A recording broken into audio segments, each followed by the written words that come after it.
It's time once again for another edition of Talk to Me. And now, here's Emmy himself, 8-time Emmy Award-winning journalist, Maynard Eaton.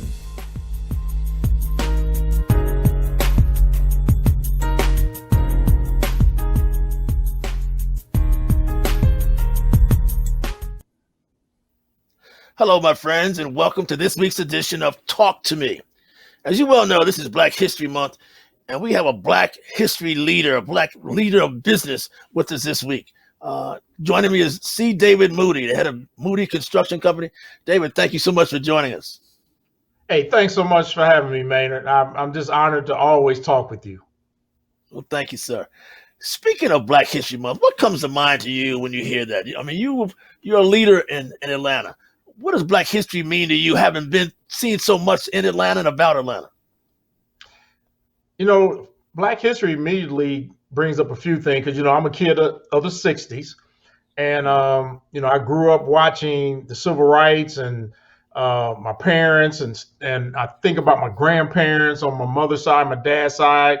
I think about all those who sacrificed for me to be where I am. I keep this statue of the Tuskegee Airmen in my office to keep me focused. And if you look over my shoulder there, you ought to be able to see, let me go this way. That's Jackie Robinson sliding into home base. And I keep both of those in my office because it helps me whenever I feel frustrated or just discouraged. I think about the Tuskegee Airmen and Jackie Robinson and go, man, look what they went through and so many others. So Black History Month to me is an opportunity to really reflect just how much we've done for this country, but how much we still have left to do, and hopefully inspire our young to realize it's just great opportunities out here and go for it. Is it still significant, or is it passe sort of now? I mean, to talk about Black history, to talk about the Jackie Robinsons and many of those who preceded us, still means something, you think? I think it still means something because so many of us still learning things all the time. I mean, I was reading something today with the Black History Month, and the lady who invented the home burglar alarm system was Black. I mean, I think it's important. I mean, we shouldn't have to have a month. It should be year round. But I think it's important that we do take that month to really look at where we've come and hopefully give hope to us. Give hope that, look how much we have overcome. Yes, there's still work that has to be done, but let's not give up. Let's not quit. Let's go for it. Let's keep trying. As you well know, Atlanta is known in many circles as the Black Mecca. But there's a friend of yours or associate of yours named Joe Hudson, who was a business strategist, who on this show last week complained that the Black elite, Black wealthy, Black business leaders like yourself aren't doing enough. Is that unfair criticism, you think, or is there work to be done from your colleagues? First of all, I have a tremendous amount of respect for Joe Hudson. And I think what he was saying, I think we have to be careful getting caught up in how things are said sometimes, because I know for a fact that many of the Black business people are doing incredible stuff. But I think in fairness to that comment, many people do things anonymously. And I'm very cautious, me personally, to get in other people's checkbooks or to say what others should be doing because I don't know their circumstances. I don't know what they're doing. And people do a lot of things that we don't know about. All I can do is deal with me. And I know the Moody family does a tremendous lot of stuff supporting organizations financially and personally. So I'm just real cautious about that because you got to be careful trying to say what people aren't or should be doing. But I respect Joe Hudson a lot. I'm sure he has his reasons for saying that. And it's all good. Atlanta is also known as the city of haves and have-nots. Does this dichotomy kind of trouble you, or is it a troubling situation we find ourselves in Atlanta and across the country, really? But it kind of seems more distinct in Atlanta. Haves, have-nots. I've always been concerned with that because, I come from a family where at a time we didn't know how we were going to make ends meet. When my wife and I started our business, we didn't know how we were going to make ends meet. I mean, we had to go to our mortgage company and our payment was only $798. We went to our credit card companies. We told them we were trying to start a business. We were struggling financially. Would they work with us to reduce our payments? And this is what we could pay. They all worked with us. I remember times when we couldn't get $10 out of ATM machine for the weekend. So, but there's a difference, though. We still had something coming in. What concerns me are the folks who are really good people, have done nothing wrong, but they're just really struggling financially to make ends meet. And I'm really concerned with COVID and our education in public school and our kids getting in school. I'm really concerned about the kid who needs that little extra help that they can't get during COVID because it's all virtual. I've always been concerned about those that are less than who need help. And I think our business community does a much better job than people might think sometimes. But also, we got to come together as a team to figure out the right plan. I mean, how do we keep housing reasonably priced for folks? I mean, so it's a double-edged sword that we just got to keep working on. I think we got really good people here who take this serious.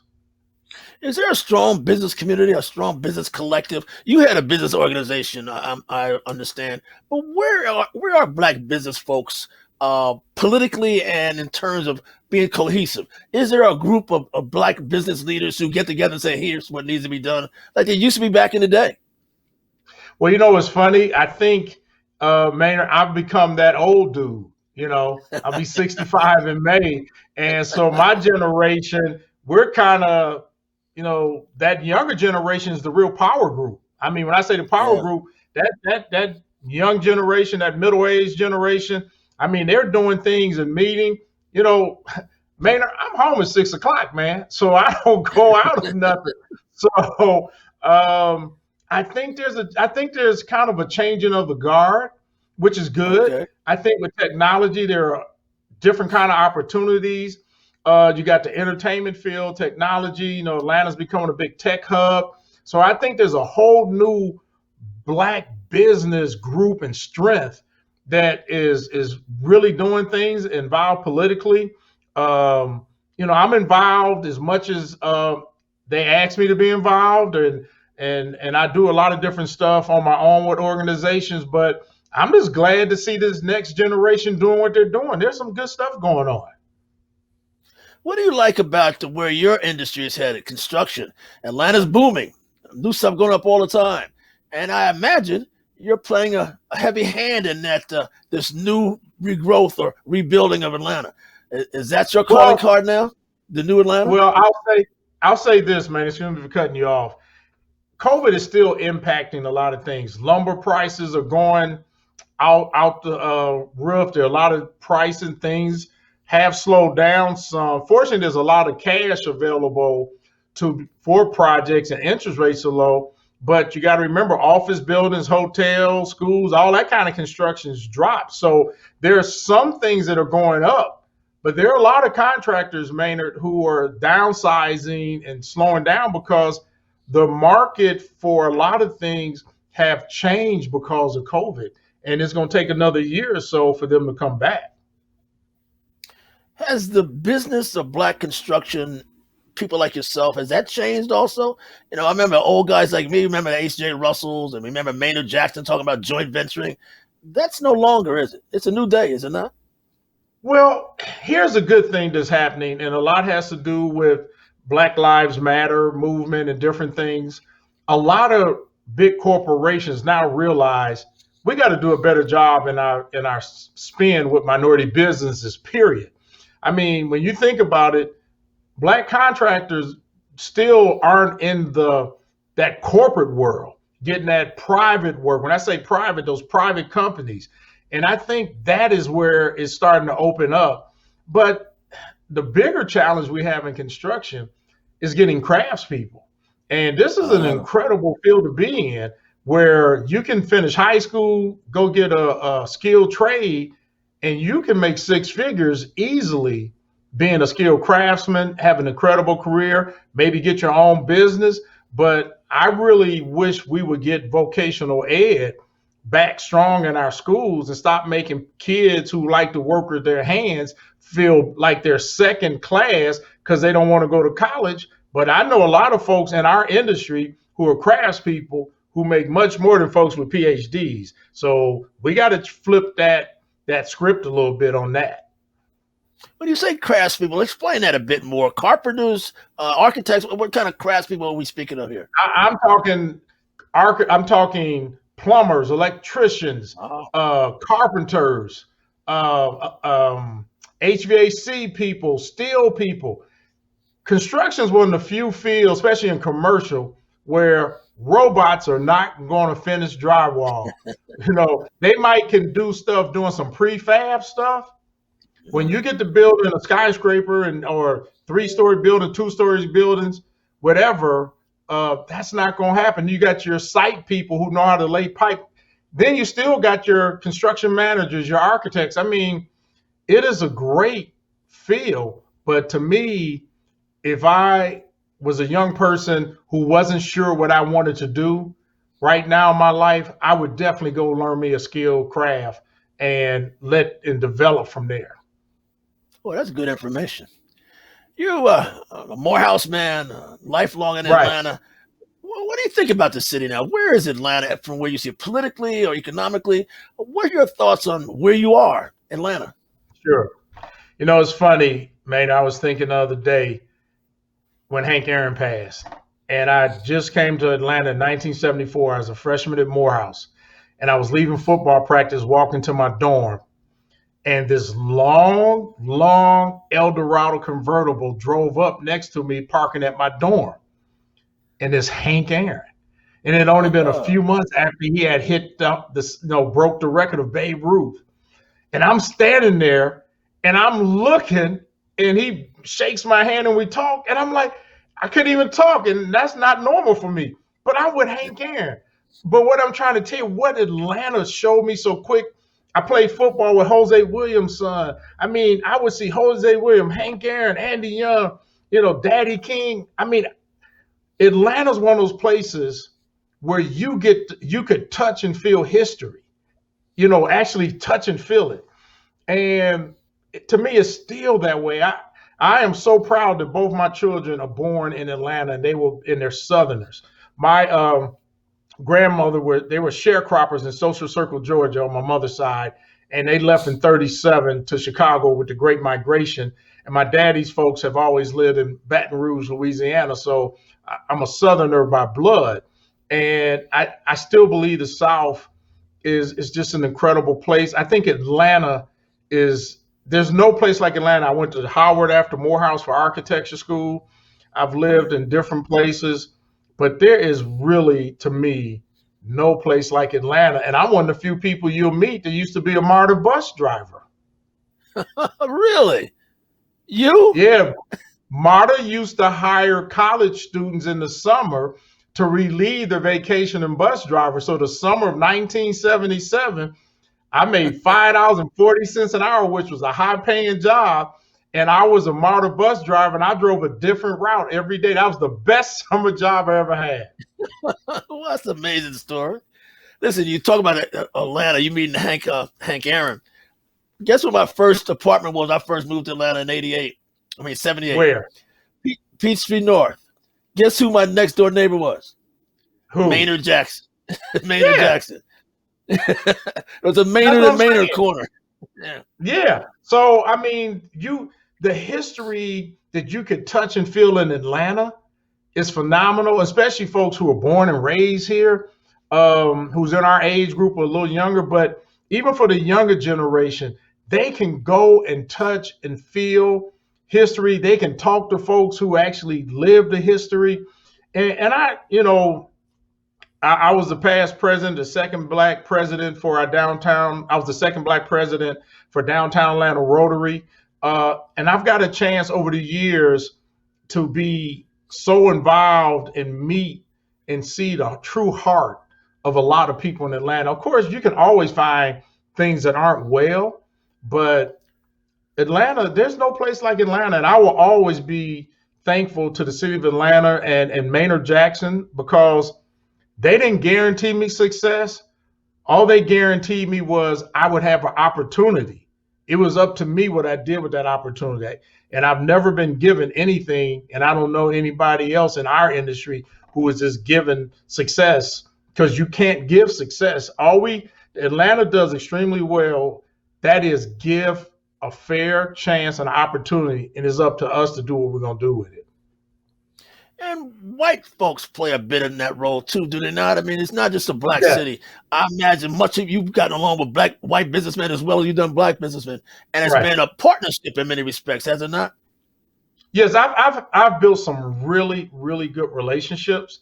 And one thing I've learned as I've aged, there'll be some people who you can tell don't want to deal with you, and that's all right. That's on them.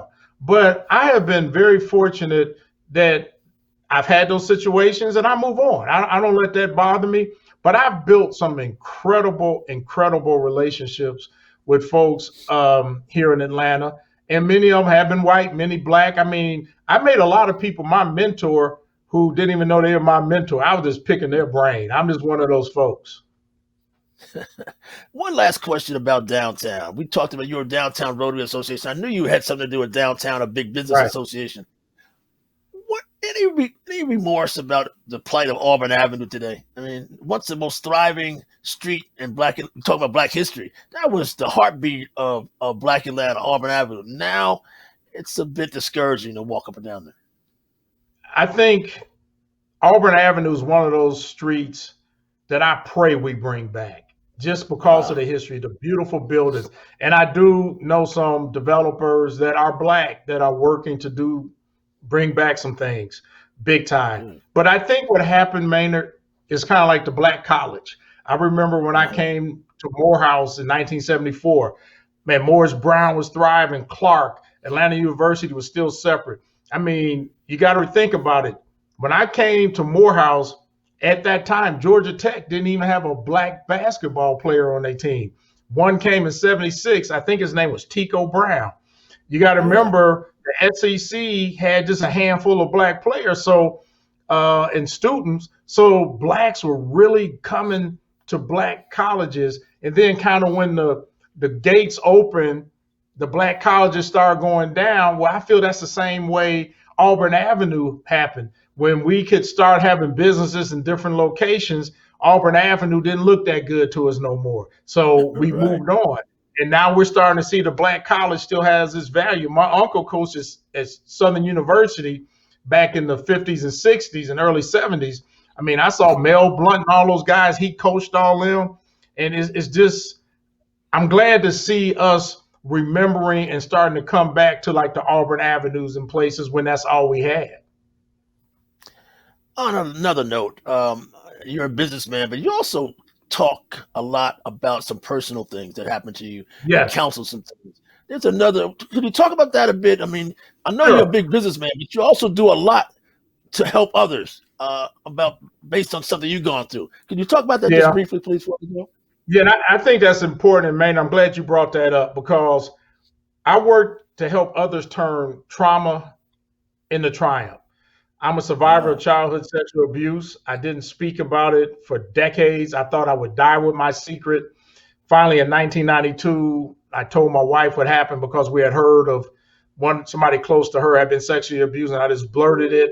Within a few months later, man, I was starting to have panic attacks. I had a complete nervous breakdown, but my business was only 4 years old, so I couldn't tell anybody. So I had to suffer in silence.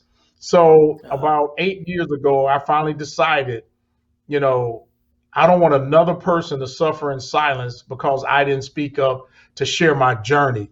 And to me, that means more to me now than anything else, other than my family, my faith.